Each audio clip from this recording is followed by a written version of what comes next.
Welcome to the Reset and Zap podcast. I am your host, Zap, and with me is my co-host. Oh, you switched it up that time. That was a little different. I didn't even realize I did it. I noticed your inflection changed. It was because I was making fun of you earlier? Sure, probably. Hey, everybody, what's up? It's your boy, TJ. And this is what? This is what? This is the final episode. The finale? Of season 2. Oh, yeah, baby. Episode 12. Woo! We did it. We did it. It feels like it was yesterday that we were closing season 1. Oh, yeah. And now we're here again, closing in season 2. It's been quite the journey. Actually, before we start introducing the topics that we have for this episode, what can our listeners from the Reset and Zap podcast expect for the new upcoming season? Like, what can they expect right now while we're, transitioning? More Reset and Zap, man. That's what you're gonna get. We already have so much planned for season 3. We already got so many good topics, both gaming, non-gaming, real life.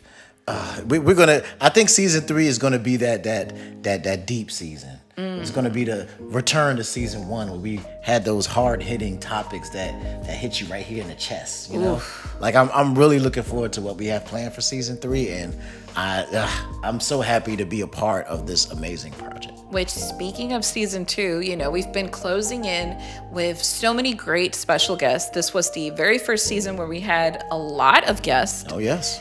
And they were able to put in their a little bit of sazon, a little bit of adobo into our different discussions that we had for season 2. So that was really different and fun for us. We had the whole MSM family involved, and overall it was just different. We were constantly learning as we were recording each and every one of these episodes. So I appreciate your support, but above all, being able to drop those reviews, drop those ratings, and letting us know if you're enjoying it or not. As of right now, season 2 will be closing officially, at least the audio portion of it. But if you are following us on YouTube/ZapCristal, you know that we also drop the video portion of it, so you can go and watch it over there. So we're still going to be dropping some videos from the Reset and Zap podcast for season 2, and then once we finalize it, then we're going to, of course, be giving you guys an official date of when season 3 is going to be starting. Yeah, and y'all better get ready, because season 3 is going to be a banger. It's going to be fun. But to summarize what we're going to be talking about today, we're going to start with our stop segment, which we're going to be talking about something in the nitty gritty. It's a meaty segment. Oh, it's the burger of the podcast? It's the burger of the podcast. I finally have to agree. I can't call this a chicken sandwich. This is a burger right now. We're going to be talking about why creators are jumping on trends so fast. Not all creators, but some of them. So we're going to be talking about that in our stock segment, but then we're going to transition into the reset, where we're going to talk more about what that involves, what that entails, why people do it, if it's good or not, and something that we like to call fake growth. But of course, like I said, we're going to be talking so much more about closing in season 2. We're closing in with a big bang. We're celebrating. Yes, we are. And while I do that, is there anything you want to add? Because I got some comments I want to pull up from our listeners. Oh yeah, let's see what the community has to say. I just want to say that, I want to thank you all for being a part of the Reset and Zap podcast family. We appreciate our listeners. You guys have been absolutely amazing. We get comments all the time, and people hit us up and letting us know how much they enjoy what we are doing. And thank you for letting us know, because we want to continue to grow and change. When we first started this thing in season 1, we really had no idea what we were doing. Yeah. This is our first foray into podcasting at all. Our first Still time. don't know. Yeah, we're learning, how audio works, and what sounds the best, and what the kind of set that we changed it up where we actually have like an official set now where we kind of shoot the podcast Which ain't this beautiful? We actually decorated it, everything. Yeah, it's the last season. It's the last episode of the season. We had to do it up a little bit. Even got a little something to drink. Yeah, a little drinky. Little grape juice, because it's great, because somebody's pregnant. I can't. So it's grape juice. It's not a It's not the real deal. Not the real deal. So we're gonna fake it today, all right? Yeah. Bear with us while we have our fake wine celebration at the end of season 2. Yes. So let's start it off with Dizzy the Gamerjit. He actually wrote the following comment. He said, "To all my tubers," short term for YouTubers. All the tubers. "Time to pull up a chair and take notes. This podcast has some of the best advice I've heard for growing your channel and helping with becoming a content creator. Make sure to add ZapCristal and Master Sword Music to the Reset and Zap podcast." And this one was actually referring to an episode where we were talking about how to build your community. Oh, okay. I remember that episode. Yeah, so it seems like they actually really did enjoy this episode. I remember. And I wanted to add that Disney the Gamerjit is one of my OG subscribers, and it's so nice to see them not only supporting the channel, but also supporting the Now podcast. Yes, thank you very much. We definitely appreciate it. I remember that episode. That one got really deep. That one was actually a lesson for me as well. I was sitting back listening to you do your thing. I was like, maybe I could pick up some tips. I'm trying to be like you, girl. But I actually found it really interesting that we have listeners that are new to the podcast. So they have been going back to season 1. Awesome. So I have a comment recently of a person that was listening to the episode of the Future in Gaming. Okay. That we had talked about in season 1. Oh man, that feels like it was so long ago. I know, right? This one is from Ray Frame 0, and he said, "I am really liking these segment transitions. Such great effort." Yeah. Sometimes it's those little things that you do that let people know that you really care about what you're doing. So thank you. We appreciate that. We try. It was actually, just a quick side. That was actually Zap's whole idea behind the Reset and Zap podcast, where she wanted every segment to be like the iconic purple VCR from your channel. Yes. So, you got the play, the rewind, the fast forward. So she came up with that idea, and we just kind of figured out how to kind of punch it up with the sound effects and then adding the little visual transitions that you came up with. Yeah. So that was a really cool idea, and it kind of helped theme this podcast as a whole. So yeah, I agree. And also just like the music, like we put a lot of thought into it about making each segment special and stand out in its own way. So yeah, a little behind the scenes, of course. A little behind the scenes work. And we got a 5.0 out of 5 rating from Happy ELM, saying, "A great listen. Crystal and TJ have a great mic presence and bounce amazingly off each other. The topics are thought-provoking and the mood is chill. Great pod while driving or even just relaxing with coffee." Okay. All right. Pretty dope. I'm feeling kind of good over here. That's actually pretty dope. So, and if you want to drop your reviews and ratings, make sure to join us on any of our streaming platforms. Make sure to rate the show, drop your reviews. We are reading them. And as you can see, we do really take into heart everything you guys have to say about the Reset and Zap podcast. So I appreciate everyone that does it. And I just kind of wanted to highlight a couple of them just to give a quick shout out to our listeners and a big thank you for tuning in, because you could be doing anything and yet you choose to listen to us. And we definitely appreciate it. Yeah. But can we stop? All right, enough. All right. This is actually a topic you brought up. Yes, it is. Do you mind wanting to start us off with what this whole thing is about? Because all I know is we were talking about creators who jump on trends to grow fast. Yeah, it's something that I have, because for those of you who don't know, I have not been doing YouTube quite as long as some of the other people in our circles, and I'm kind of like the new guy on the block in a way.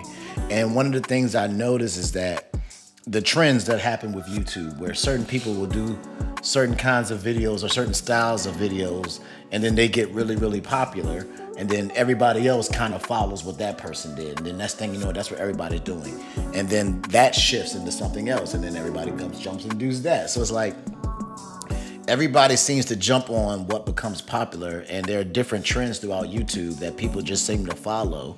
And a part of me was like, I understand in a way, because like people just, they want to do what works. Yeah. But in a way, I was kind of confused by it, because I'm like, but was it like, what makes you unique to everybody else? Mm-hmm. You know what I'm saying? Because that's kind of literally the premise behind my whole channel is, how can I be unique within the music realm? Gotcha. And that's how the whole gaming themes and everything, like nobody really uses that as like a central focus of their music.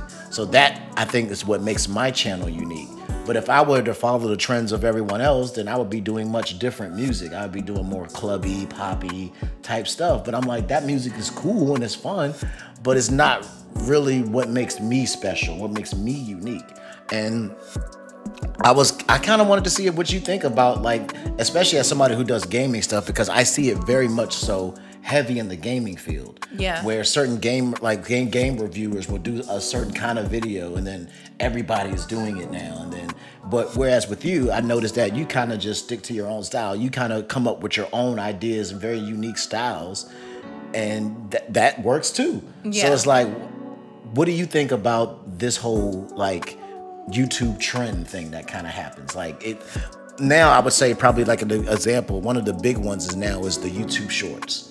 Mm-hmm. That's kind of like the big trend right now, where everybody is trying to do like full short videos, and there's some channels that specifically only do shorts. Yeah. Like, what are your thoughts on the whole like following YouTube trends? It's quite complicated, because as a content creator, I feel like the pressure that you get the most out of being at the platform where we're at is the FOMO of people forgetting that you're there in the first place. Like, people feel the need of, I'm having to adapt to the times. I'm having to become familiar with, you know, the new features, the new integrations that YouTube is doing. And how can I stay relevant so people can remember that, hey, I exist, I'm here, you know, please don't forget about me. So I feel like mostly part of it comes from the FOMO of you're thinking that people are going to forget you. And also it just comes to the fact that, you know, YouTube is very competitive. Yeah. And you're constantly having to stand out and build a name for yourself. So in one way or another, I feel like some people tend to follow this cookie cutter formula where if it worked for one person, then I'm kind of playing it safe. Does that make sense? Like, I'm kind of playing it safe. So I'm just going to follow this route because, you know, it seems to be effective and it's bringing results. And I just want to grow like them. So I'm just going to follow this same formula. So it's almost a way of playing it safe as well. Okay, I can see that. Well, because the way I look at it is I come at it from, I guess because I do music as well, it's a little bit different. Yeah. But I come from it from a more of a creative standpoint. Whereas, like, I think it's the uniqueness is what makes you stand out. Like, I come at it from a creative standpoint where I want my thing to be different than the other thing. That way, if people like my thing, then the only place they can get my thing is from my channel. Yeah. So it's like, you know, you can't find what I do somewhere else. You know what I'm saying? Like, and I think that gives you more longevity. You know what I'm saying? Like, yeah, for the moment, that trend may be popular, but then, like I said, the one constant in the world is that everything changes. Yeah, and I'm glad you brought this up because, you know, me being on YouTube for over 7 years, I have seen how trends have helped, you know, waves of creators become popular and known as they are nowadays, but then they also fade away. So, you know, we have this term on YouTube where we call the first wave content creators, the second wave, and we can easily pinpoint you know, certain content creators that were a part of that wave. So in the first wave, we usually call that when YouTube started as a baby.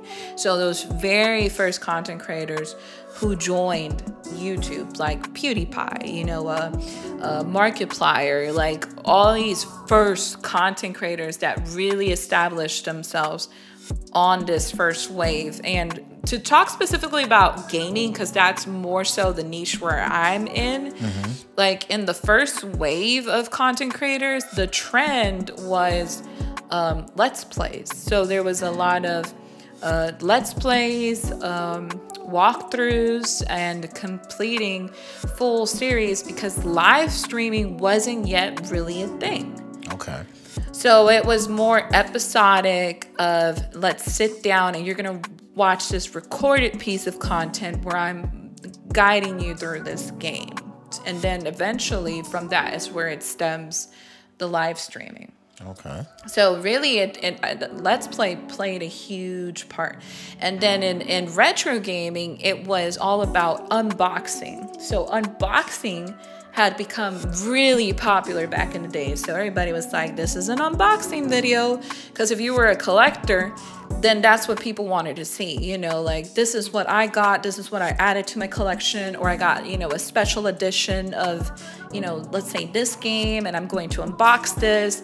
So unboxing was really, really popular. So if you noticed, there was a pattern within the retro gaming community where, you know, a lot of people just played it safe, like I said, and saw that that was giving results to other people. So they're like, oh, well, I'm going to do unboxing videos too. And for the longest, that became popular. That became so popular that it merged into like tech. Because then if you notice, a lot of the tech channels were doing unboxing videos. But then what they were doing different was, you know, they were doing the unboxing, but then they were also doing tech reviews. Okay. So they started combining reviews with unboxing. So every niche started trying to like make it its own thing. And then that's where it started diversifying. But nowadays, like, unboxing is pretty much dead. Let's Plays is not the same thing because of live streaming. You could just watch a live stream and just pretty much see someone do it. So now it's in 2010 or 2012 when I joined, the popular content then was your list videos. Oh, you know? Yeah, the top 10. Top 10, top 5, top 3. It was always some sort of list video. And then, you know, more like journalism, commentary videos. So that was the thing that was starting to become really, really popular, especially within the retro gaming niche, because, I mean, you can broaden this topic in so many ways that you can pretty much milk this content, you know? Okay. Now we kind of hit a wall where everything has pretty much been done, quote unquote, because not necessarily. I still think there's plenty of space to be innovative and come up with original content. But because it's so competitive and because we've seen so many things already done over and over and over again, the standards are quite higher and more demanding.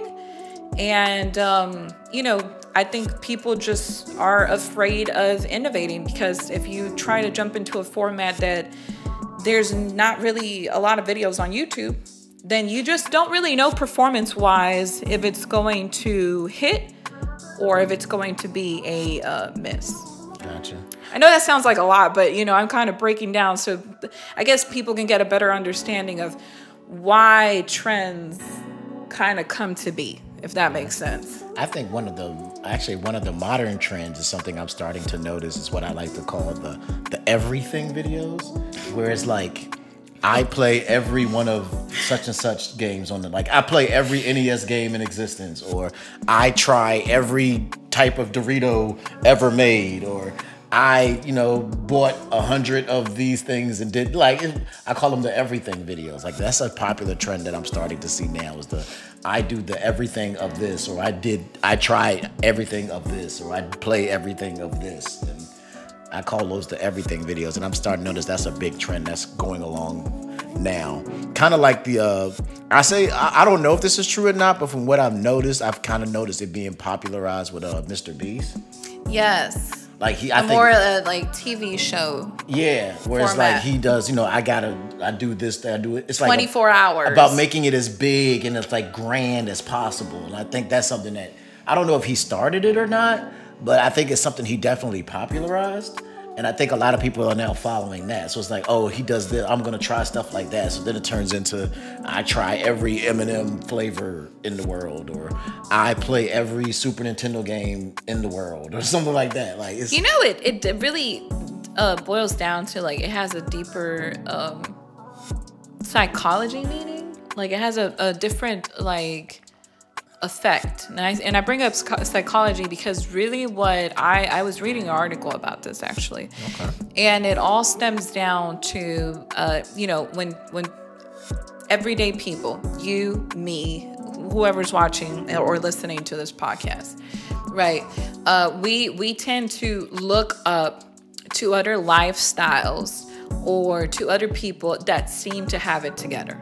Like this perfect lifestyle that you're aspiring to have, aspiring to live. You probably think you might not be able or capable of, living up to those expectations. So you tend to look up to someone who has it, quote unquote, together, So kind of like celebrities. Yeah. Where you're like, oh, I can never afford this, but it's just cool to feel like I'm living this life because I'm living it through the lens of this person. So I'm seeing, a house tour or, their cars, or I know every single detail of this celebrity. That's pretty much the same thing. Okay. So when you watch a video of, like, I played every single game of this collection, for example, or I have visited every single first class airline, whatever it may be, whatever it is, that feeling of extravagant living gives the person a satisfaction unconsciously. Okay. Because they're pretty much like trying to live that lifestyle through the lens of that person. So that's why I said it has a deeper meaning, because it triggers something to the viewer who watches it. It automatically entices you because you're like, oh, did you really? At first it's like that curiosity, or like, and then that indifference of, let's see, are you probably lying? This probably is clickbait, but it gets the viewer to watch the videos longer. So yeah, it is a more of a psychology thing. Okay. And just to be very, very clear, I'm not saying that it's necessarily a good or bad thing. I'm just saying that it's a choice. Yeah. And for me, I think it's the difference of the, I guess you can call it the speed of growth. Yeah. Like, some people will decide to follow those trends because it leads to faster growth. You'll get, if you kind of hit that niche that everybody else is hitting and that's popular at that time, then that tends to get more eyes on you quickly, and that kind of will gear your content towards that. Whereas if you are doing something a little more unique and different, it might take you a little bit longer to get that growth, or to like get the eyes on you, or to find your community or find your niche. So I'm not saying that one is good and one is bad and that something is better than the other. I just thought it was something very interesting that I noticed, being somebody that's new. I'm coming into this with, fresher eyes, because like I said, I come to it from more of a creative standpoint because I do music. So it's like, in the music industry, it's actually it's kind of the same, actually. That's what I was about to say. I was like, can you give me an example? When I was younger, I would say, like, back in the 80s and 90s, it was more about having that unique sound. Like, when hip hop first started, it was complete. Like, most people don't realize that hip hop is actually a pretty newer art form. Like, it's not as old as most other. It's probably the youngest art form, I would have to say. I can't think of any other art forms that are younger than hip hop. Yeah. And it was all about doing something different and unique. Like, it was about, trying to do something that you couldn't hear anywhere else, and you did all the different genres have something different to give you. Yeah. Unfortunately, things have kind of changed, homogenized, I will say, because like now the lines are kind of blurred of genres. Like, now it's the argument of hip hop versus rap. Like, what is rap and what is hip hop, and there's a difference between, like, it was just country, and now there's like country, but there's now pop country. Oh God. There's there's all these like mergers of different genres where people, in a way, kind of gatekeep. it's like, oh, that's not really country music, that's country pop, you know what I'm saying? Yeah. Oh, that's not really hip hop, that's rap music, that's not really hip hop, you know? Or this is, you know, this is R&B, that's pop, that's not really R&B, it's not quite R&B, you know what I'm saying? Like, it kind of goes into like kind of a gatekeeping kind of thing now, where people kind of like, that's not what I like, so I'm gonna call it something else. Yeah. Kind of thing. And to me, I don't look at it that way. I don't look at it everything through the eyes of whatever genre it is. Like, most people, like, I've had several people ask me before, like, do you consider yourself more so a rapper or a singer? And I was like, I really don't consider myself either, you know? I kind of think of myself as just a person who creates music. Like, I like to create music, and whatever I feel like I want to create at that time, that's what I've created. I've done songs that I would consider hip hop, or I've done songs that I would consider R&B, and I've done songs that I don't even know what genre I would call it, you know? And that's kind of how I tackle it. Like, I come at it from the lens of what do I feel? Like, what do I want to create? Like, in the future, you're probably going to hear it more different. Like, and because I love every genre. Like, there may be a time where I want to do something that's more rock and roll, or something that's electronic, or something that's, you know, dubstep or whatever. Like, I like to just create whatever I'm feeling at that moment, and whatever genre you want to label that with, that's fine. Yeah. But like, I don't look at it like, oh, I'm gonna make a hip hop song today.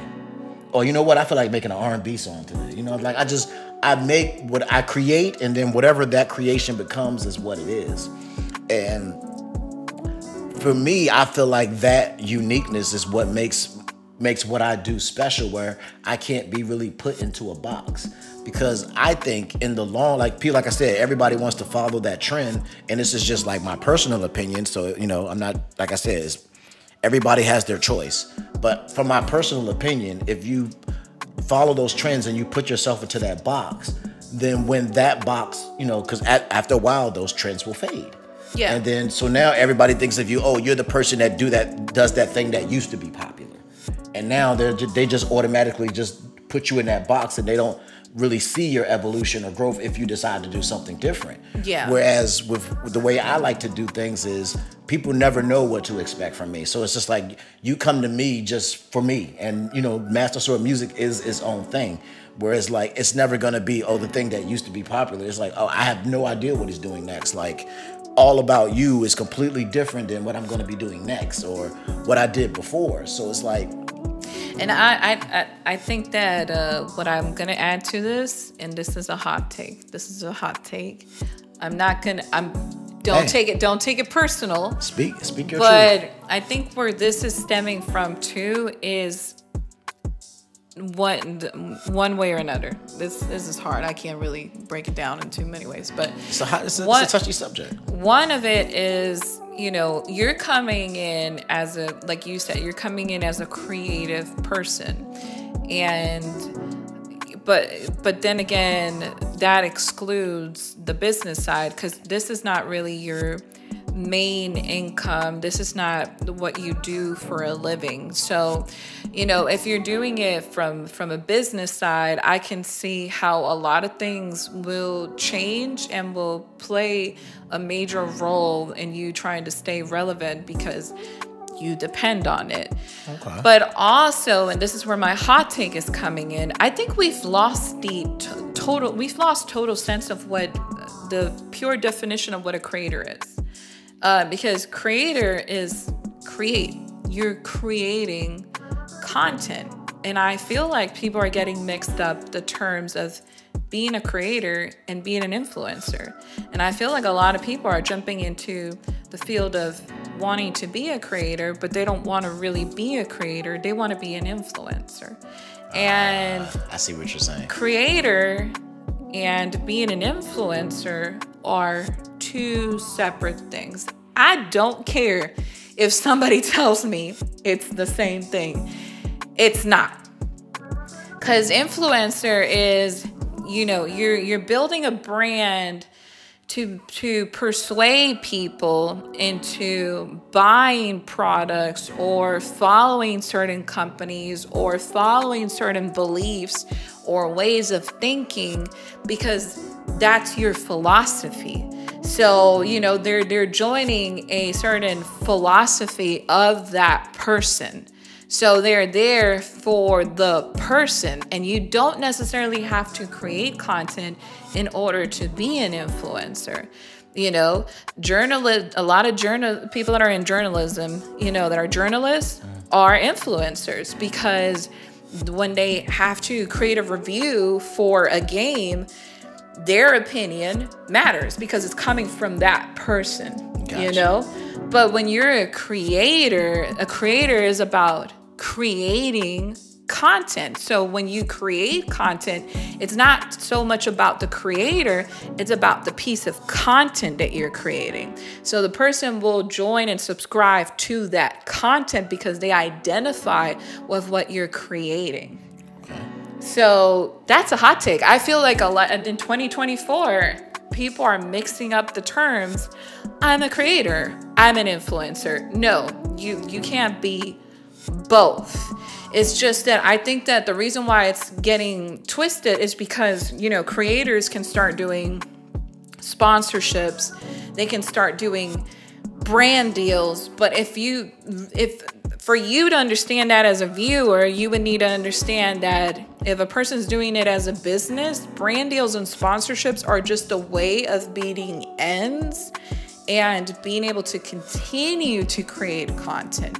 But I wouldn't necessarily already categorize that person into being an influencer, because at the end of the day, you have to disclose in a video, hey, this video is sponsored, or, you know, so-and-so gave me this brand deal, but you're not really forced to having to do it. I'm just putting it out there. So it's more of brand awareness. And now that you say it like that, I think this is something we kind of talked about before, is when I call it that point of no return that we've talked about before. Yeah. Where as a content creator or as an influencer, when you hit a certain level of popularity and growth, there comes that point where you have to make a decision of, why am I here? What am I doing this for? Am I doing this for fun because this is my passion? Or am I doing this because I want to turn it to a business and I want to live? This is how I want to earn my living. Yeah. And I think that's where the differing opinions come from. And that goes back to what I was saying about not one being better than the other. It's just a matter of choice. I choose to do it because I enjoy creating music and sharing that music with other people. I don't necessarily want to I love music. I don't necessarily want to be in the music business. Yeah. Like, I don't necessarily want to like get a record deal and, you know, just that's how I earn my living from now on, because that will change how I create music. Yeah. Because now I have to create music to make money. So now, like, making music that you love and making music that makes money are two different things. Yeah. Where you make what you love, you just create whatever you feel like, and, you know, whoever likes it, whoever doesn't. Whereas when you create music to make money, you kind of have to make what the people want. Yeah. You have to make what they want. And if they like this particular style or they like this particular thing that you do, then that's kind of what you have to make in order to make a living off of what you do.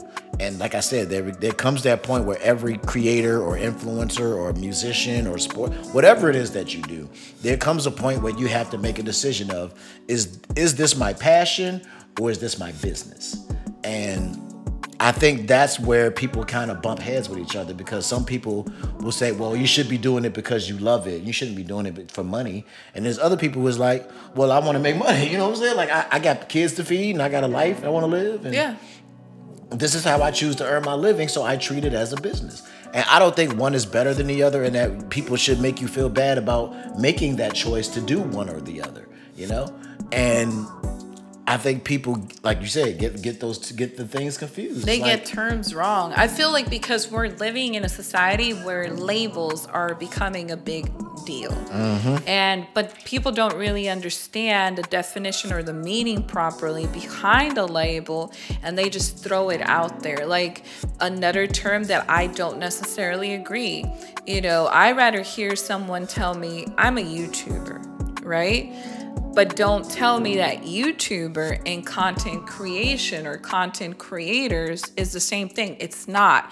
YouTuber, you're specifically tying yourself to a certain platform. You're saying, I'm just a YouTuber. I am a person who creates just on YouTube. Therefore, you consider yourself a YouTuber. If you want to be a YouTuber, that's fine. I don't got a problem with it. But again, it's like, people just have the need of wanting to use labels. I've seen that on Instagram. I am an Instagram model, so therefore I am an influencer. No, you gotta learn your labels right if you're gonna use labels, so you don't confuse your audience, and that way your audience knows exactly what do you do. But when people want to live the celebrity life, then they just misuse terms or misuse labels to justify whatever they're doing, but they don't even know what they're doing half of the time. That's why when people ask me, like, what do you do? I'd be like, I am a content creator. A content creator because I create content regardless on what platform I'm on. That's why I have a website. That's why I can make a podcast. That's why I can make a documentary and then jump into making a movie or just make a regular video, because I create content. So I would consider myself more so a content creator. So it's just learning properly. How do you want people to define you, and how do you want people to understand what you're doing and what you are? That's why I feel like a lot of people need to address and educate themselves in terms, even entrepreneurs. I see entrepreneurs being thrown so much out there. Yeah, that's a big one. I'm an entrepreneur. Well, what's the definition of entrepreneur? Half of the time, they don't even know what entrepreneur means and what goes behind being an entrepreneur. And I feel like it almost insults people who are actually entrepreneurs that are doing it for a living and being actual entrepreneurs. So, tip of the day, if anything you get out of this podcast, learn your labels, learn the terms, learn what they mean and what goes behind it. And then you can make a decision in figuring out if this is where you want to be in, because that's the problem you were talking about. People just are used to, we as human beings, we understand things put in boxes. So when we can't put someone in a box, it already like ruins our day. Because we're like, oh, I can't fit them here. I can't fit them there. So what are they? Let me just give you a quick term for that. They're just creative people. That's actually really, because now when you say it like that, that's kind of, I'm a perfect example of that, because I am what I would consider a music artist, where some people might look at me and think that I'm a YouTuber. And I'm like, nah, I'm not really a YouTuber. YouTube is just a platform that I use to present my music. If anything, if I would say I'm set to a platform, it would be more so like Spotify or Apple Music or any other music streaming platforms. That would be like what I would consider my main platforms, because YouTube is not what I do. Like, it's not the main source of my art. Like, the main source of my art is wherever you listen to music from. So like, I don't consider myself a YouTuber, because YouTube is just a platform I use really to be perfectly honest, is what I use to advertise my music. Yeah. Because sometimes people like to have visuals to go with the music. So I create visuals to go with the music, but that is really just to advertise you, to hopefully get you to go to Spotify or Apple Music or wherever you get your music from and listen to it there. Like, that is kind of, I'm kind of feeling what you're saying, because it's kind of the same thing where people try to put me in a box and say, oh, he's a YouTuber, or he's a remixer, or what I'm saying? Because there's a whole category of people on YouTube who just do remixes and stuff. Yeah. And it's like, oh, he's a remixer, or he's a YouTuber, or he's a this and a that. And I'm like, no, I consider myself a music artist. Whereas my music is just available on several platforms. You can go to YouTube and watch my music, or you can go to Spotify and listen to my music, or you can go here and listen to my music. But the music itself is what I am actually creating, so I consider myself a music artist. So when you broke it down the way you did, I think that really that turned on a light bulb. Yeah, and I think this is more so my teacher background, but I like to break it down this way because I feel like if we build a foundation, once we transition to our reset, which we're getting ready to transition now, you guys have the fundamentals of being able to understand terms, labels, where we're coming from. So now when we introduce you what's going on currently, you can understand this in a more, coherent. I got it right. There we go. Good. 1 point for me today, And so basically what you're saying is you're ready to reset? I'm ready to reset. Yeah, it's time for a reset, baby.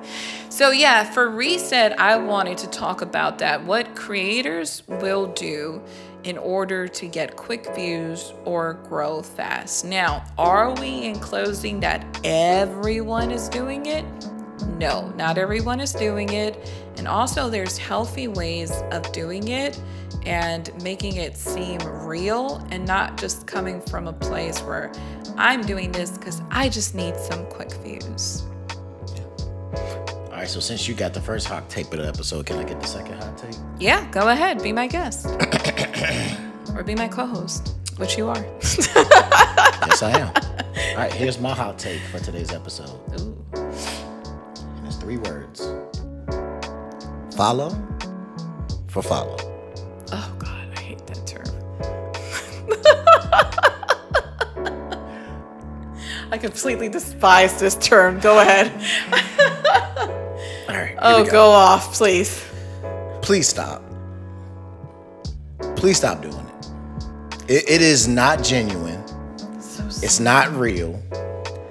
And it doesn't, in the end, it actually hurts you more than it helps you. This feels more like a stop than a reset right now. I have to cool down for a minute. Because I've, like I said, I'm kind of new to YouTube and I'm learning analytics and how all these things work and how all the numbers come together to put you in the, I'm figuring out how these things work. And one thing that I have discovered is that follow for follow actually hurts channels and not helps them. People think that if you have a high subscriber count, that means that your channel is more successful. But that is not actually how it works. So let me explain to you guys what I have learned. I'm not saying that I know everything and that I understand everything, but I do take this seriously. So I have taken the time to learn it because I will admit that I've made the mistake in the past. Yeah. I've made that mistake of thinking, oh, just the higher your subscriber count is, the better your channel is doing. And that is not actually the case. It is actually a quite complicated formula that goes along. But to simplify it, your subscriber count is matched up against how many views your videos actually get. So if you have, let's say you have 500 subscribers and your videos are getting 200 to 300 views, that's actually a pretty good ratio. That's actually probably way higher than the average actually. But if you have, let's say 2,000 subscribers and your videos are getting 200 to 300 views, then that's a little off, Because you'll see these channels that have 5, 6, 10,000 subscribers, and their videos are only getting, 1,000 views. 1,000 views at the most. And it's like that actually hurts your channel in the long run because YouTube will take that into effect. YouTube doesn't just look, oh, this person has 10,000 subscribers, push them up in the algorithm. No, it's way more complicated than that.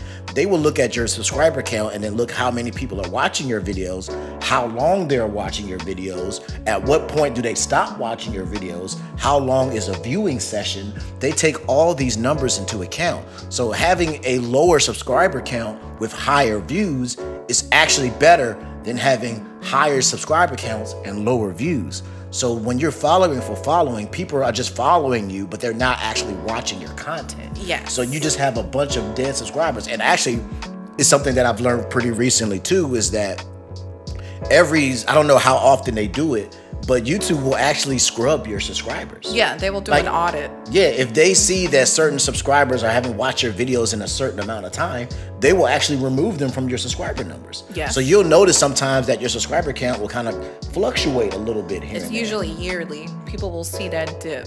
Yeah, you'll just see like it's just a clean sweep where everything just drops off. So if people are not actively watching your content, then YouTube will be like, hey, why you don't need to be subscribed to them because you don't watch their videos anyway. So boom, there's been plenty of times where I've subscribed to somebody and I haven't watched their content in a while, and next thing I know it, I'm going to their channel because I do want to see it, and I find I'm not subscribed anymore. I'm like, what happened? I knew I was subscribed to this person. Like, what happened? YouTube scrubbed me because I wasn't watching their content. So in the end, it doesn't really help you. So I'm trying to tell you guys not to tease you or to make fun of you. I am genuinely trying to help you because I have made the same mistake. Follow for follow does not help. Yeah, facts. Big facts. That's something we learned quickly, and people will find a way to blame it. Oh, it's YouTube's fault. Oh, YouTube doesn't like me. No, it's analytically and in real viewer habits, it is a thing, so like you explained, it's not only subscribing, it's also your watching habits. YouTube's love language is all about long watch sessions, so if you actually support a content creator where the returning viewers come in, that a lot of people get it confused. Like, I don't understand. Like, I get new viewers, but I don't get as much returning viewers. Well, returning viewers simply means, people that have subscribed to you, like, are they actually enabling the bell notifications? And when they get a notification, are they actively reacting to it? Are they clicking the video? Are they watching through the entirety of the video? Are they watching more than just one video? How often do they watch you? How often do they interact with you? And that's going to let YouTube know, and therefore YouTube's going to streamline content that's related to the same. If they see that you enjoy a certain type of content, so they're going to recommend you maybe similar content creators that create the same thing or something, similar along the lines. And if for, over time, if they see that you just simply don't bother in checking this person out at all, even when you get a notification, you simply ignore, or you scroll past the video, you don't bother in checking them out, then eventually YouTube is going to unsubscribe you because they're going to consider you to be an inactive subscriber. And so therefore you're not, if you try to come back to find that person, you're going to be like, I can't find them. Well, because you're not subscribed. You did not show any interest in this person. And that's where, the purge comes in. And that not only goes for YouTube, but that goes for social media. Why would you have someone on your list? I'm going to say this. Somebody actually said it recently, that you follow, but you mute them. If you follow someone, you probably should be more interested in the person. But if you have to follow someone and then mute them, then how is that showing support towards that person? Just don't follow them. It's that simple. Yeah. Just don't follow them. So all this plays into factor if you're actually doing what you're supposed to be doing and making a viewer want to come back every single time. Now, you're not going to get it right, but if you actually want to grow, then you're going to consider all those things when it comes to creating content. Thanks, 100%. And that actually leads me to another, I don't know if this is considered a hot take or not because it's common sense to me.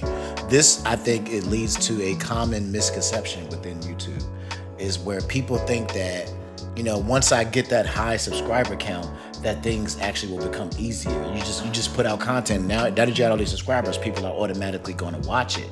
But that's a very common misconception, is that the more subscribers you have, the harder it is. Because now the lens is on you now.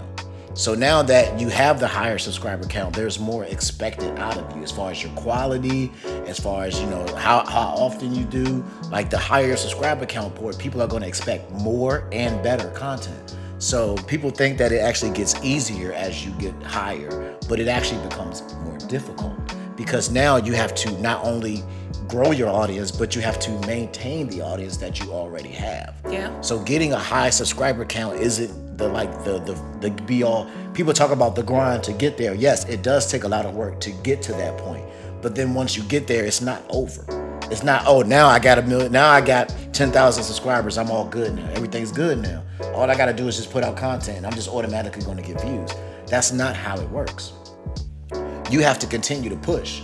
You have to continue to get better and better and better, because if you continue doing the same thing that you've been doing, when you have a higher subscriber count and more people are watching you, eventually people are going to get tuned off to it. And it's happened with me.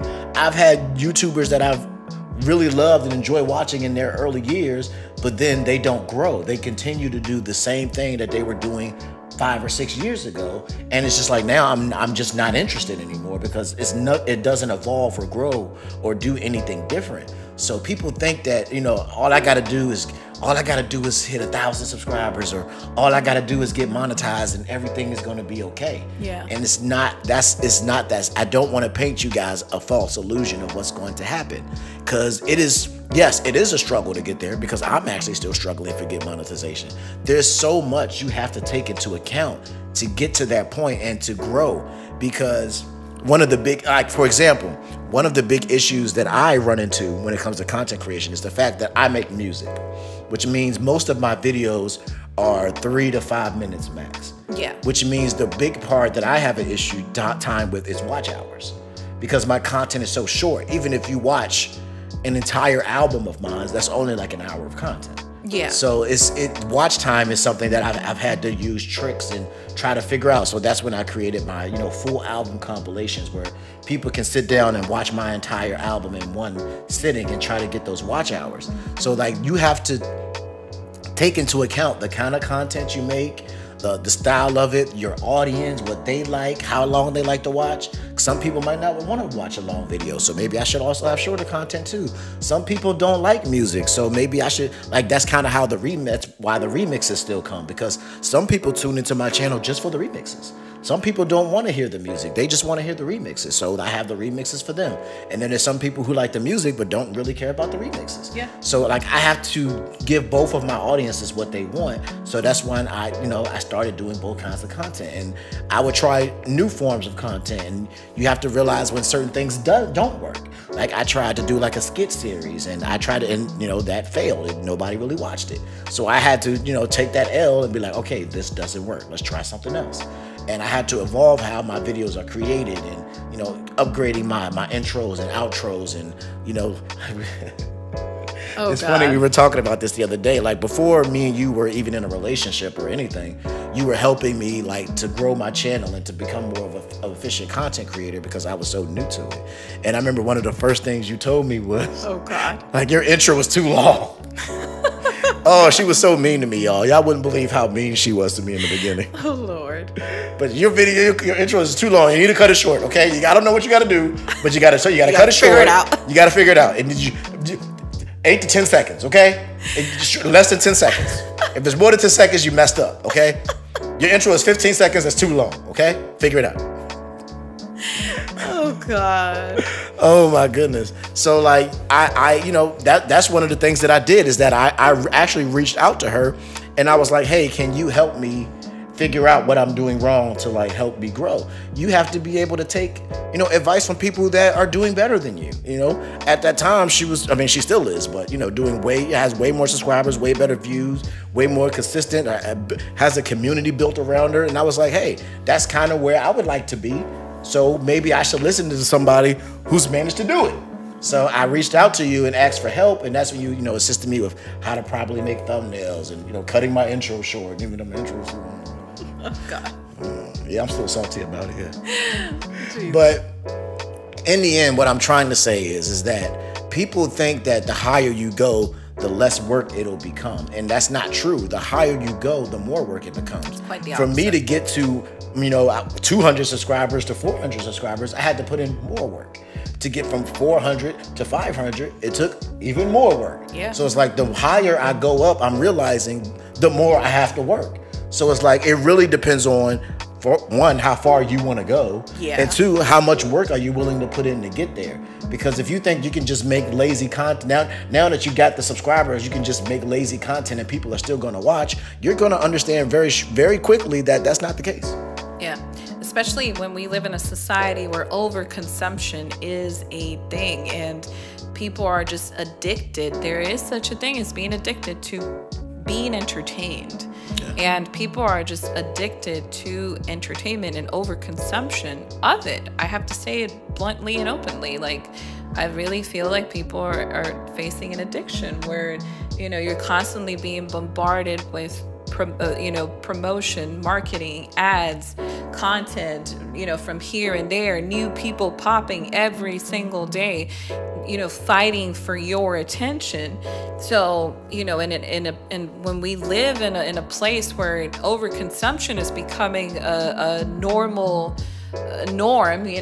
that's just being normalized, it becomes harder. Now we're talking from, a place and a space that we're teaching you the genuine and hard way, but gratifying way of growing. But let's talk about people that do it for what we call fake growth, right? What do we consider is fake growth, and what are some tendencies or some patterns that we see people do in order to get that growth?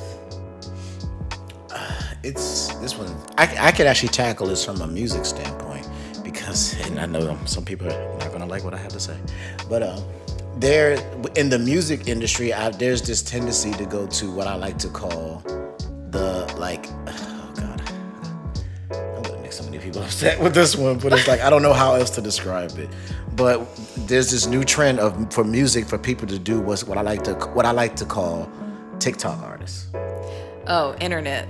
Okay. Yeah, TikTok artists or Instagram artists. Gotcha. Where they post this one part of the song and in like a short or a reel or whatever the case is. 5-second clip. Yeah, they pick the best part of the song and just say boom and just play it over and over and over and over and over. And so we're talking specifically, like, to make it clear to our listeners, like a 5 to 10 second clip that you will find in a reel, a short form content, and it's being played in a loop. Just to give a more context. Yeah, and it's funny because recently, I don't know if anybody who follows me on Twitter or Instagram, recently I did a little bit where I was kind of like being funny, but I'm also kind of poking fun of what kind of goes on. Yeah. Is that there's this song that's called Like That. The one that I did the little dance for you or whatever. Oh yeah. That's a perfect example of what I'm talking about. Because when I'm going through Instagram and I'm checking out stuff, I like to analyze things and learn how to manipulate the platform to get what I want out of it. Mm-hmm. Because I am doing it for the purposes of promoting my music. Yeah, you're becoming a student of the platform. Yeah. So what I would see all of these videos of this same clip over and over again. There's one person just doing the dance to the same section of the song, and it would have different like captions or different like green screen backgrounds or whatever, or different people would be imitating it, but it was the same clip over and over and over and over again. And then something I realized is I actually didn't know who made the song. Oh, yeah, like true. Whose song is this? Yeah. This song, I'm hearing this song all the time, but who makes it? Yeah. So funny thing is, I had to actually do research to figure out who is this person and where can I get this music? And then what to my big surprise is when I found the artist and I found the song, I was actually very, very surprised that it was completely different than the clip. Yeah. What I realized is that they had took the clip and they had sped the track up. So the track had that, I guess, that chipmunkified. Yeah, because you have a feature that's called remixing. Yeah. Where you can remix it. And they sped up the song. So the song is, in the clips, is much faster than the original song.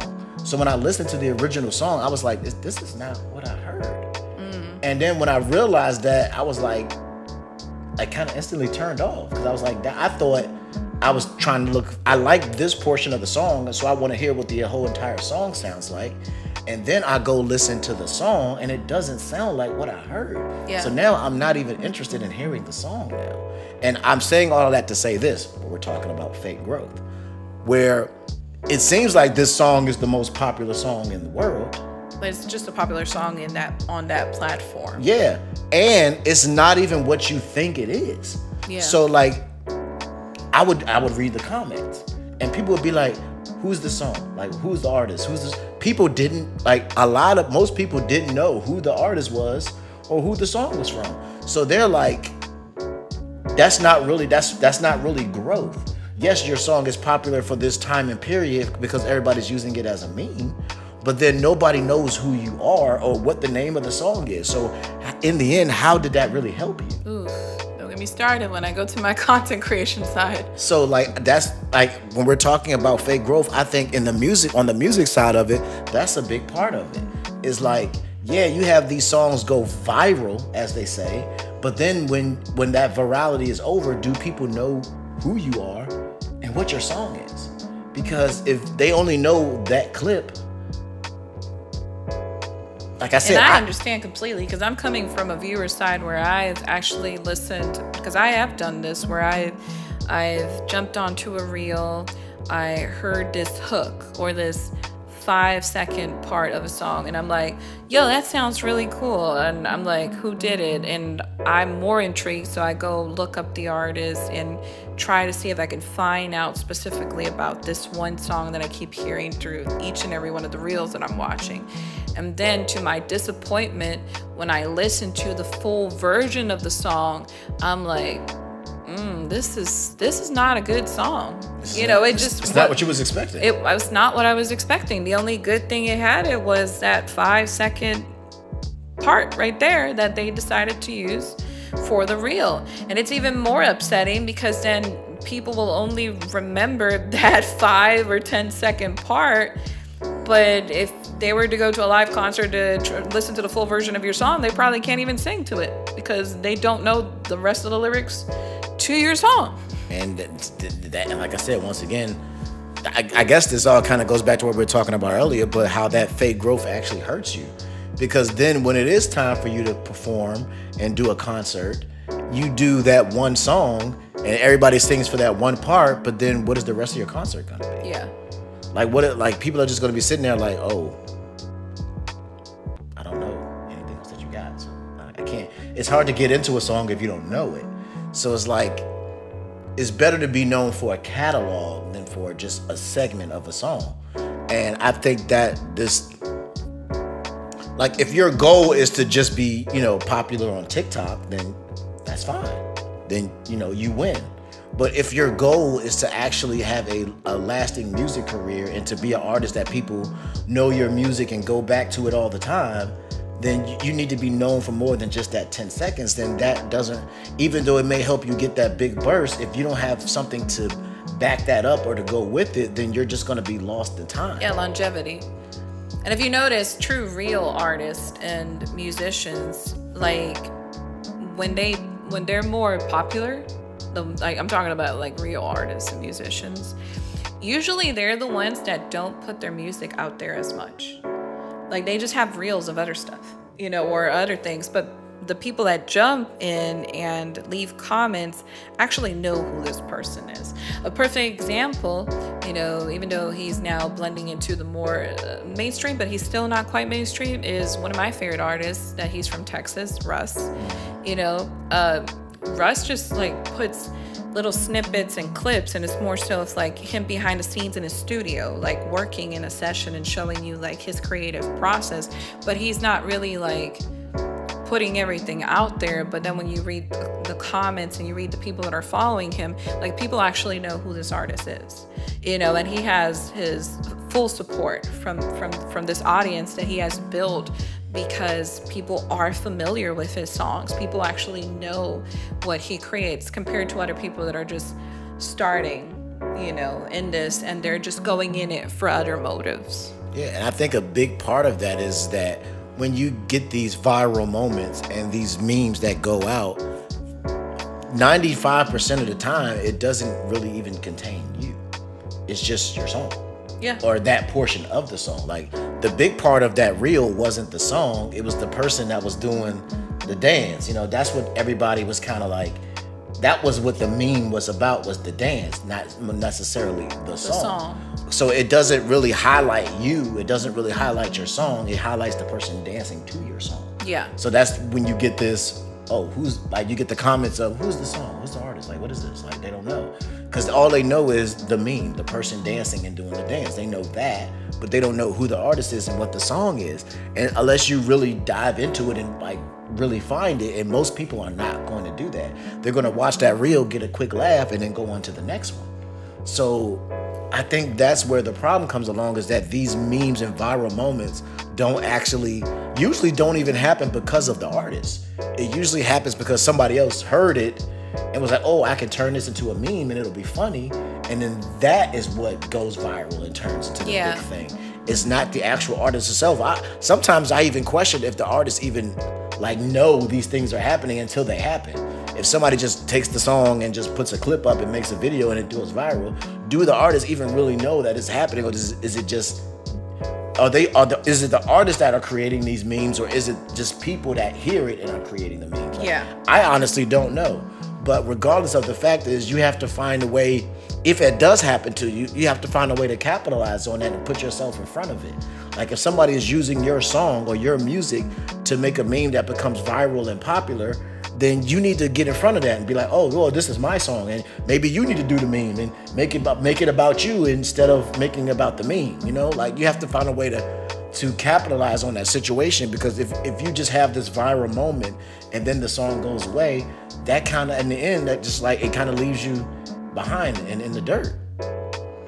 Yeah, and I feel like for content creation, it's more so like that too, because reels, shorts have become popular by like transitions. So like quick transitions. There was a trend about quick transitions and just the factor, the wow factor, like this, before, after, boom, boom. You know what I mean? Yeah. And then also like hashtag challenges. So you'll always see like a challenge, you know, and sometimes the challenge don't even make sense, but it just sparked what the reels were going to become, and then everybody's just jumping on the trend. Hashtag, boom, whatever it was, you know, and you'll see that a lot. And the reality of it is that when people watch those reels, they're not watching it, like you said, for the person. They're just watching it because hashtag the challenge, hashtag the transition, hashtag whatever trend was happening at that moment. But that doesn't necessarily guarantee that you're automatically going to be acknowledged or recognized, because once that person finished watching your video, how do you know that person's actually interested in following you? That's very true. And I think we watched a video that kind of talked about this a little bit. We were talking about how shorts and reels and, you know, TikToks separate the artist from the art. And I think that is the problem with a lot of what's going on, is that the art is being separated from the artist. So like people are not getting recognized for all the work that they put in. Like I would hate to, I mean, like let's just be honest, at the end of the day, if you put out something, you want to be recognized for what you do. You know? Absolutely. You know, it's not selfish or greedy to be like, I want to be recognized for what I've done. Yeah. So like I think the problem with these shorts and reels is that since it's such a little amount of time, it separates the artist from the art. So you don't really get to get credit for what you do. Like the lady who made this song that everybody enjoyed and loved and made a million memes out of, she's not getting the credit for what she created.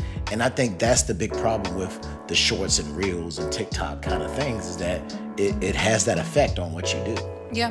Now let's take this into a long form content. And this actually, the inspiration for this episode actually is because of a recent trend where in the retro gaming community and just gaming in general, you know, we're in a panic phase, a panic stage where people were talking about physical gaming versus digital gaming. And we've talked about this in the past, how us as human beings, we don't like change. We don't like transitioning into a different era, a different time, and it is what it is. You know, it's kind of hard for some people to accept some things, but I feel like this grew out of proportions, and it ties nicely to what I was talking about at the beginning of this episode, where FOMO, the fear of missing out, you know, the fear of not being relevant anymore.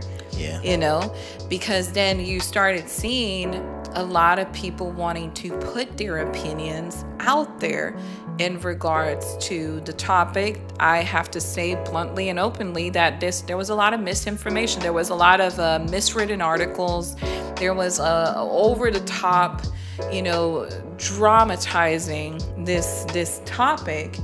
And it was because it was becoming a trend, specifically on X, or, you know, before known formerly as Twitter. And I still call it Twitter. Yeah. And you'll see a lot of, you know, creators that specifically weren't really interested in the topic, but because that was popping at the moment, they wanted to jump on the trend and make a video about it and just be relevant at that moment. And that's what I basically was talking about at the beginning of the episode. And look, there might be topics that pop up from time to time that you actually have a strong belief about and you're very passionate about. And if that's the case and you're coming from a place of honesty where it truly does affect your philosophy in life and how you see things, then by all means, go for it. Like I said, there is a healthy way of making a video and taking advantage of a topic that's being brought to people's attention, you know, and bringing some more awareness to this. But we do know, and we can accept openly, that not everyone came from that place. There was people that were like, oh, this is trending, let me make a video before it fades away so I can get this quick views. But it's playing the same game as the shorts, as the reels, because then people are going to go specifically for this topic, and that doesn't necessarily guarantee that the person's going to subscribe to you, the person's going to follow you, because once they've listened to this topic, they might not watch another video of you ever again. That was your one shot to convince that person into turning them into a returning viewer. So at the end, it's like counterproductive, you know, like what are you really gaining by jumping on this trend, aka fake growth, you know, because then you might gain a couple subscribers. Let's say you gained a couple of subscribers because of it. But then a week later or even a month later, you'll see a significant dip on your subscriber count, because if you're not delivering the same type of content, then what other reason the person has to stay? So you'll see what people complain and say, which is true. Oh, this content creator is just milking this content. Have you ever heard that term? Yeah, I've heard that quite a bit. Because when people don't have anything else to create, they're not creating original content, you know, content that would resonate with them, then you have to, it's like a lie. You lie, you got to keep continuing building upon this lie. Well, that's the same thing about milking. And like, if you don't got anything original and anything to offer, then you're pretty much just milking until you can't do anything with it. And then it just dies down, and it's not a healthy way of growing. But some people really do believe that if they do this in a continuous pattern, that they're going to quickly grow. Yeah, and to make that even, I feel you exactly 100%. And to make it even clearer for the people who may be listening, like for those of you who know me, I make music content on my channel. Yeah. And when this whole, you know, digital versus physical thing came out, I actually did have some opinions on it and how I felt. But I decided not to do a video because, once again, like you said, everybody comes to my channel to watch this video, to watch my opinions on digital versus physical. But then they subscribe to me and realize that my channel is all about music. Yeah. And they're like, that's not what I came here for. I came here because of your opinions about gaming. And then that would be, like you said, fake growth. I would get a bunch of people like, oh, he's talking about the thing everybody else is talking about. Let me listen to that. And then they'd watch the rest of my content and it has nothing to do with that. Yeah. So they're gonna be like, oh well, I'm gonna unsubscribe now because that's not. I didn't come here to listen to music. I came here to listen to gaming opinions. So it wouldn't make sense for me to make certain kind of content because it doesn't match with the rest of what I do. So I just kind of let that thing pass. And speaking of opinions, I'm just gonna get myself there real quick. Okay. I think y'all worrying it too much. Okay, y'all let it go. Let it go. Calm down. The same thing happened to the music industry. The music industry is fine, okay? We don't listen to CDs no more.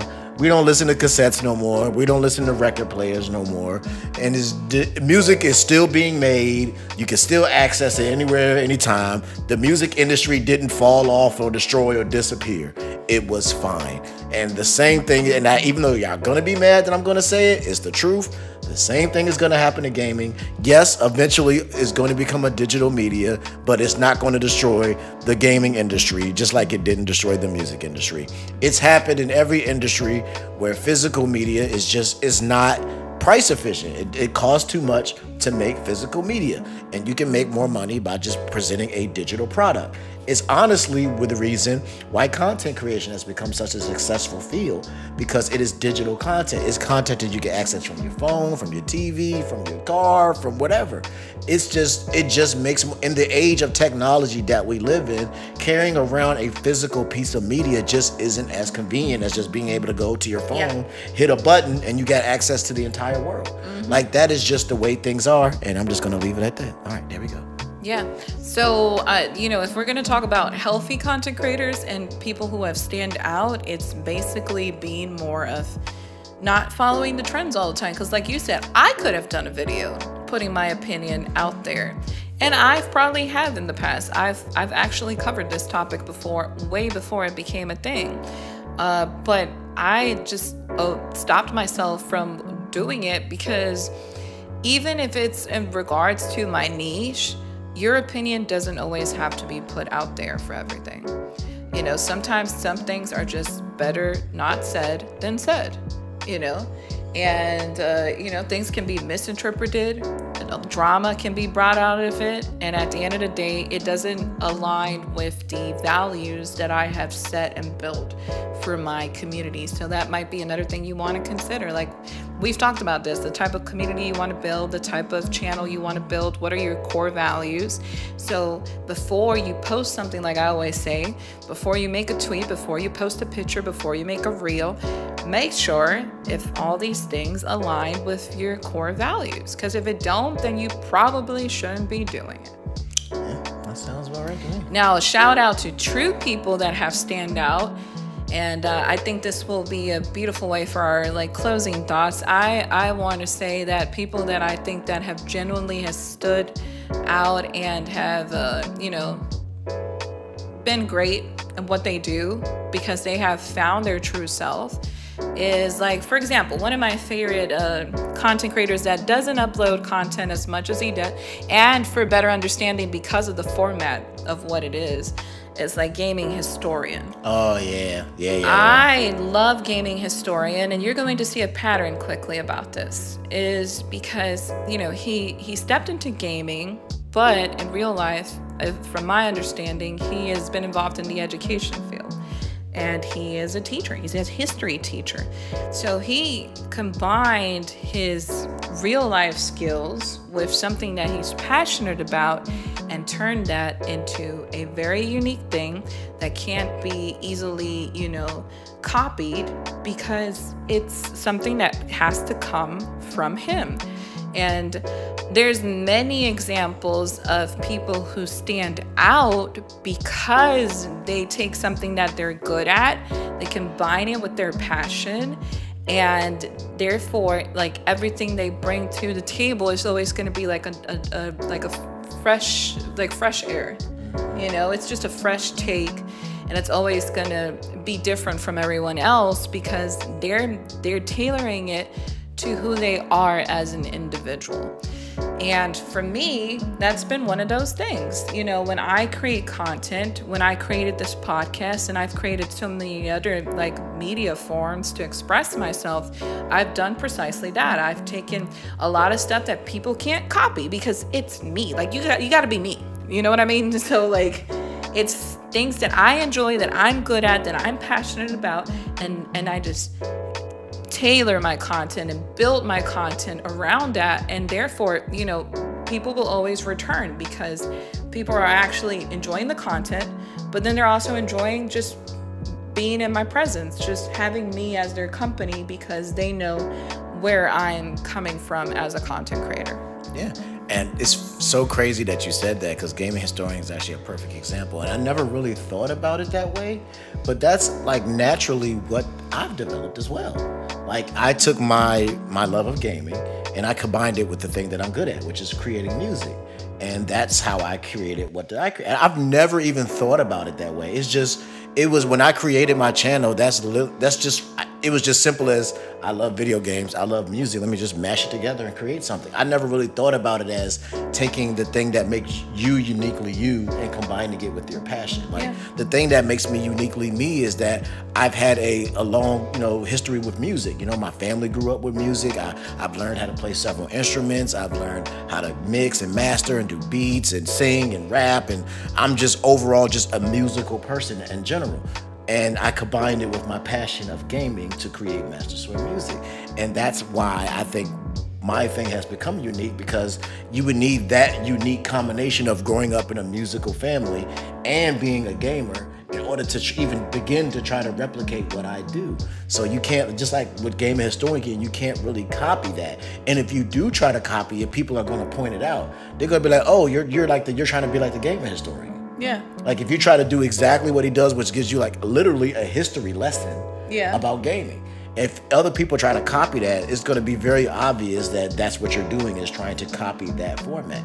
And now that you said it, that really shined a light on how I came to do what I do, because I never even really thought about it that way. Yeah. That's crazy. Another perfect example of another channel that has stood out and I don't know how people say it, like test it out times. There's a certain term for it.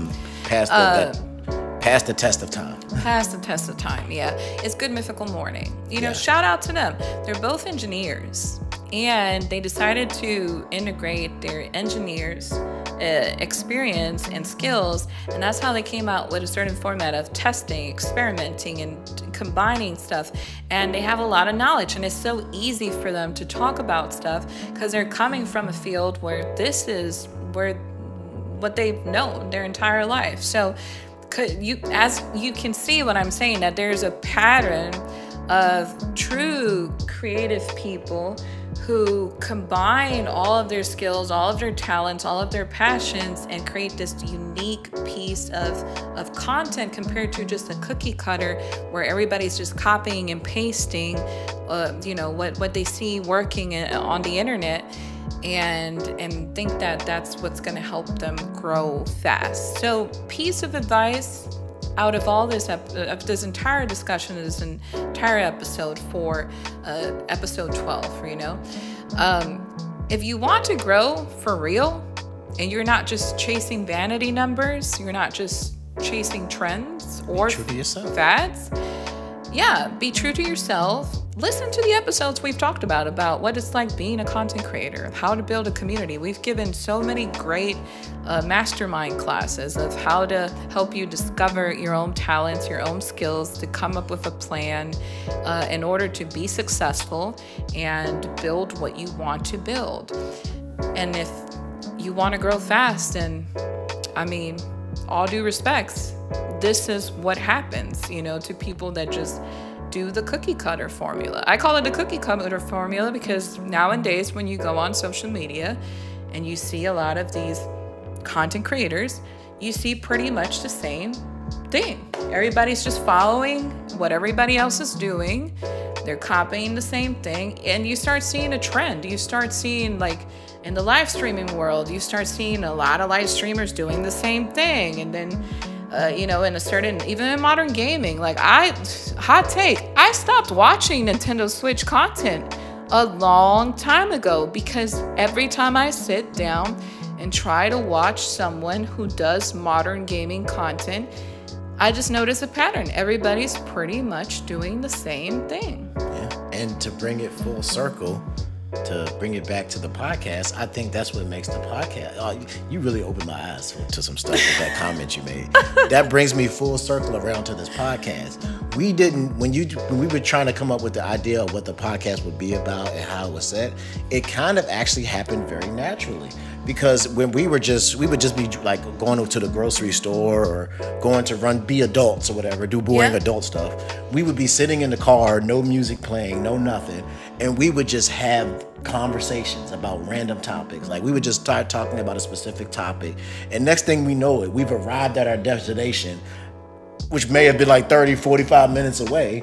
And we just had a full-blown like conversation about X topic, A topic, B topic. And I was like, you know what? That's what the podcast should be.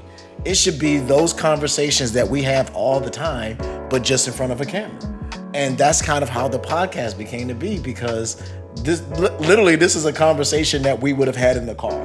Yeah. Like, man, let's talk about this. And it would have naturally happened, and then we would have go back and forth. And I think that's really cool that we do that, because it's very natural. Like people say that we have really good chemistry with each other, but that's because most of the time, like we do have like an overview of what we do. Like, all right, this is what we're going to talk about. Yeah. But we never discuss our talking points as individuals. Like I never know what you're going to say, and you don't know what I'm going to say. Yeah. We just get in front of the camera and we talk from our points of view. And it's very natural, and it plays to our strengths of what we do and what we are and who we are as individuals. So, man, all right, take it away. This is going to need a part 2. We're going to need a part 2, okay? Hashtag quote of 2024. This is going to need a part 2. For every I think I've said that a lot this season. I think I've said that in every episode this season. No, most certainly it's going to need a part 2, because we left a lot of things out, and I feel like there's so much more space. And that's the whole goal of this podcast, actually. The vision and mission for the Reset and Zap podcast is for you to reset, like I always say, and zap for the week, but also to feel like you're in a safe space, to be able to express yourself openly, to challenge your way of thinking, and shifting your mindset to be different, to become the difference that we need nowadays in society. And I would also say I want you guys to feel free to challenge us as well. Yeah. Maybe you don't agree with everything that we said, and maybe some things that you said you feel differently about it. Feel free to leave a comment or a review and let us know how you think and how you feel about it. Because it's not that we just want you to think the way we think. This is just the way we're just presenting the way that we think. And I'm open to listening to other people's ideas about how they feel and how they think as well. Yeah, it's an open conversation. It's a two-way conversation. The way we communicate our thoughts and what we think about certain things is the same way we want you guys to engage with us, and we can interact as a community. That's what it's all about, building a community and inspiring people, motivating people to make good decisions every day and challenge yourself to become a better person. Amen. Yeah. Ooh. I enjoyed this episode quite a bit. I really thought it was going to be more of a rant, hot take, but it actually turned out to be pretty motivational. I know, we went to church on this one. Yeah, we took it back to church. Sunday church, this baby. This felt like Sunday morning right here, boy. Amen. And once again, I want to appreciate everybody who dropped their ratings, who have dropped their reviews, their comments. Like I said, the video portion of the Reset and Zap podcast is available thanks to you guys on YouTube/ZapCristal. We're going to continue releasing them for the entire season 2, for the entirety of season 2 for the Reset and Zap podcast. Mm-hmm. And then stay tuned to all social medias or even the website. Join our website, www.ZapCristal.com. Oh, yeah. Join the email list, and you'll stay in touch not only with the podcast and when we're returning for season 3, but for live streams, guest appearances, new episodes, but most importantly, even the outside projects and collaborations that I've been involved in. So appreciate you guys so much. I'm gonna miss y'all, but we're gonna be back. Oh, yeah. We're gonna be back for season 3. Mm-hmm. So as always, I want to remind you to reset and zap. For the week. For the week. Bye, guys. Love y'all.